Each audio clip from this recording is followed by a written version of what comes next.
কি পুডিং বানাতে গিয়ে পরে ঢেলে দেখেন পুডিংটা ভেঙে গেছে, অথবা ক্যারামেল তিতা লাগছে, অথবা পুডিংয়ের কালার সুন্দর আসেনি, অথবা পুডিংয়ের ভিতরে ছিদ্র ছিদ্র দানার মতো হয়েছে। এরকম অনেক সমস্যার কারণেই কিন্তু আমরা পুডিংটা অনেক সময় বানাতে চাই না, যে হয় না এর জন্য বানাতে চাই না। তো আজকে সমস্ত সব সমস্যার সমাধান নিয়ে একটা রেসিপি নিয়ে আমি হাজির হয়েছি।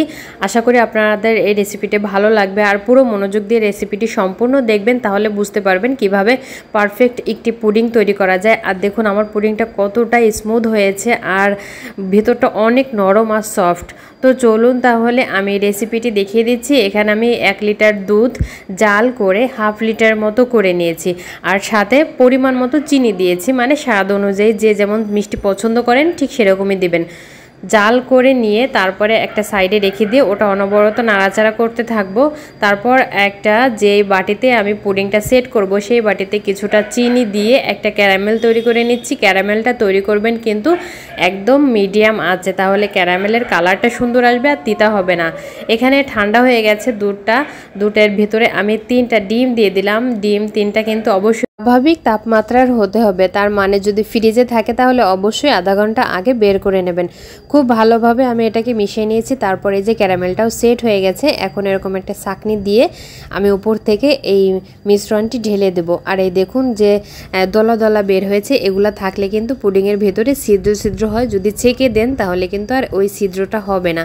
তো এখানে পানি দিয়েছি আর একটা কাপড় দিয়ে উপরে বাটিটা বসিয়ে দিয়েছি, আর এভাবে একটা ঢাকনা দিয়ে চুলোর জালটা অন করে দিয়ে আমি এটাকে 30 মিনিটের জন্য জাল করে নিয়েছি। জাল করার পরে আমি এটাকে বের করে 1 ঘন্টার জন্য ফ্রিজে রেখে দিয়েছিলাম। ঠান্ডা হয়ে যাওয়ার পর আমি এটাকে ঢেলে দেখাচ্ছি। অবশ্যই এটাকে একটু ফ্রিজে রেখে সেট করে নেবেন, তাহলে পুডিংটা অনেক সুন্দর হবে।